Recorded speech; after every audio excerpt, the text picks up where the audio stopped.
How do you manage to apply discipline on yourself rather than just do what you like? Discipline. I've compiled 18 clips where Naval will share 11 truths for life about discipline, obsession, becoming successful, art, and how to experience more effortlessness in your life. I'm Jordan, made over $5 million, hired 50 people, and here is the first insight. Discipline is really overrated. Discipline is just you fighting with yourself to do something you don't want to do. His definition for discipline is fighting with yourself, doing things you don't want to do. And Naval thinks it's overrated because there is a better alternative. Listen closely. I would say it's more important to find something that you want to do and that can be productive. Find something you want to do and is productive. Now, why is this more important than the common advice you hear online? Self-discipline it's tough. You won't sustain it. Tiger Woods didn't become a great golfer through self-discipline. Okay, two things here. Naval was saying that Tiger Woods did not become the best golfer because he disciplined himself, but despite of it. And I think that is very true. More about that later. The other thing Naval said is that you won't sustain things you dislike. And when I look back at my own life, that seems very true. I either stopped doing things that I didn't like, for example doing magic tricks on YouTube when I was 12. I don't do them anymore. Or I actually started to like the thing. But also the opposite. I actually started doing the things that I liked, which is why I was able to sustain it and why it didn't feel like work. My work. I don't work. Like Naval once asked, what feels like play to you but looks like work to others? But then how do you find this? And do you always find it fast? There's some things that, I'm not a very athletic person, so it's hard for me to do workouts on a regular basis that I enjoy. It took me a long time to find one that I did enjoy. And now I like yoga because it's also extremely meditative and it's very relaxing. And it's kind of a trip to build up your flexibility. It makes you feel younger. So I've gotten into yoga. So it's the first time I would say I found some athletic activity that I like to do for fun. It can take a long time, but that still doesn't answer my question. How do you find what feels like play to you?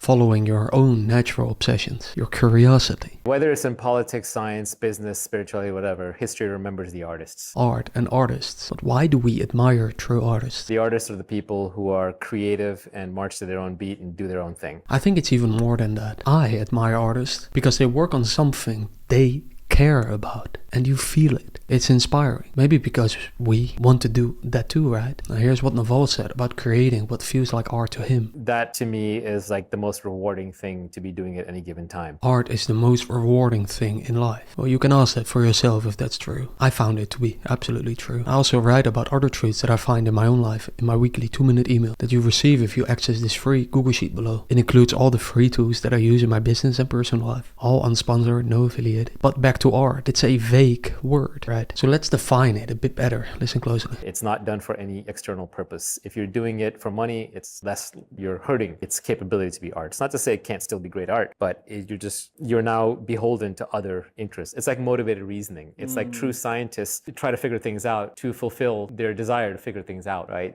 And the moment they figure it out, it's complete. They don't need a Nobel Prize or a Fields Medal afterwards. And in fact, some of the better ones have rejected that. Or famously, Bob Dylan, I think, rejected the Pulitzer Prize or whatever it was. Like he got some massive prize, didn't even show up, didn't even bother because he knows his music is good. He created it for himself. Creating art is doing something for its own sake, or better said, for yourself. But art can't be forced. It can't. In a sense, art is done for its own sake. And the trap would be to force art. Like if I were to force myself to create a video about something I don't like. I've done that in the past, which is why I found the following so insightful. The compound interest applies in all intellectual and often even in relationship domains. So for example, your number one relationship in your life, eventually your kids, currently your wife, maybe one of your parents, is going to be more valuable to you than kind of all the rest put together, right?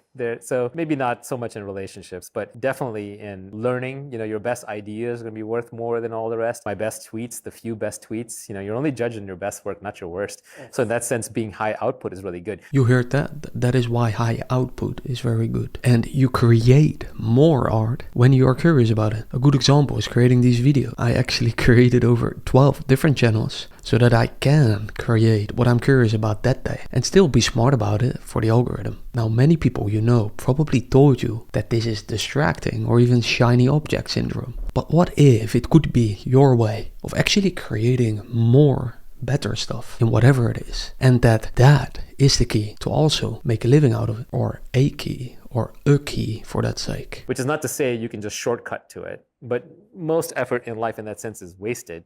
But it's both training wheels for the winning one, plus you just never know when or where the right thing is going to emerge. So you kind of just have to keep moving. Yeah, but that still doesn't answer the elephant in the room. Nice Jordan and all, but I need to eat. How do I actually sustain my basic needs and follow my curiosity? Create art. So I would rather be recharged and ready for my next intellectual or physical obsession than putting myself on the grinder of I have to wake up at this time, then eat my blueberries, and then do my push-ups, and then and just like live a regimented mechanical life. I want to live a very free life. I don't want a calendar. I don't want to be in a specific place at a specific time. I don't want to have to answer to people. I just want to be free. And I think that's how you do your best work. And especially in an age where we have so much leverage in the system, either through code or media or through other people or through capital, the quality of your decision making dominates everything. Use leverage to make money while following your curiosities, like I do by posting these videos on YouTube. But then don't fall for the following trap. And again, without any desire for a specific outcome. Because when you have a desire for a specific outcome, you're moving away from truth seeking. Because now you're looking for something. And if that thing turned out not to be true, you're going to try and force it. Don't fall for the trap of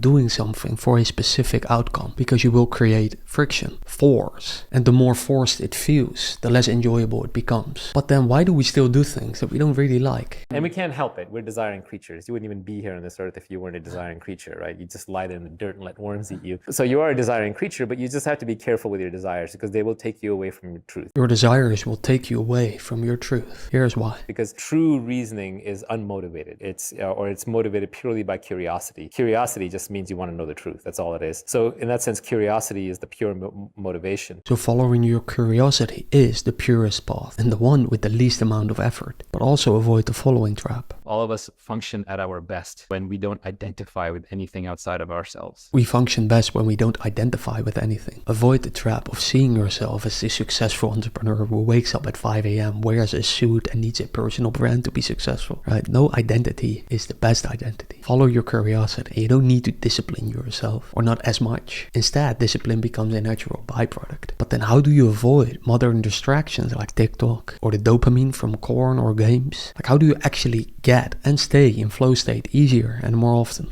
Well, Naval shares it in this video. See you there. Talk soon.